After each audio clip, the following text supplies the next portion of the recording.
Sujet qui a fait sursauter plusieurs propriétaires en début d'année, l'évaluation municipale.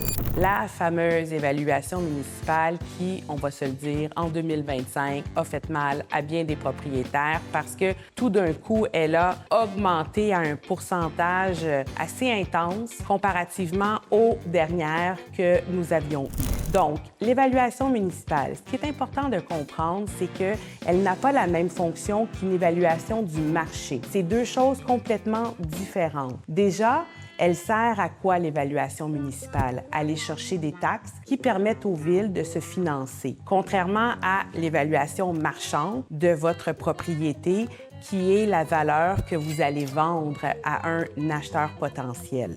De plus, ce qu'il faut comprendre, c'est que l'évaluation municipale est basée sur le passé, c'est-à-dire qu'en termes généraux, elle est basée sur 3 ans. Mais le 3 ans a été déterminé préalablement.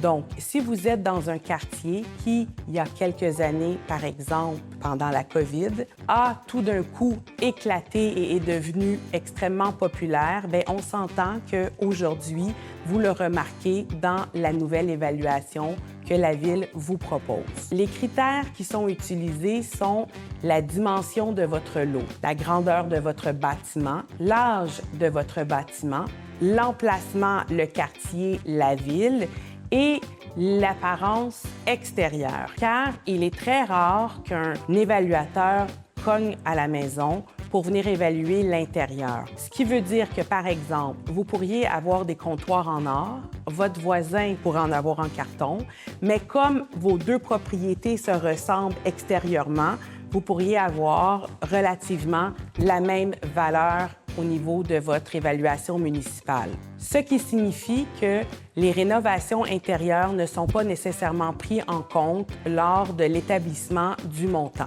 Alors, ce qu'il faut comprendre, c'est que l'évaluation municipale ne représente pas nécessairement la valeur de votre propriété. La meilleure façon de savoir quelle est la valeur de votre propriété au niveau du marché immobilier est de bien sûr faire affaire avec un courtier ou encore un évaluateur agréé, mais je vous recommande vraiment le courtier parce que nous faisons ça à tous les jours de notre vie.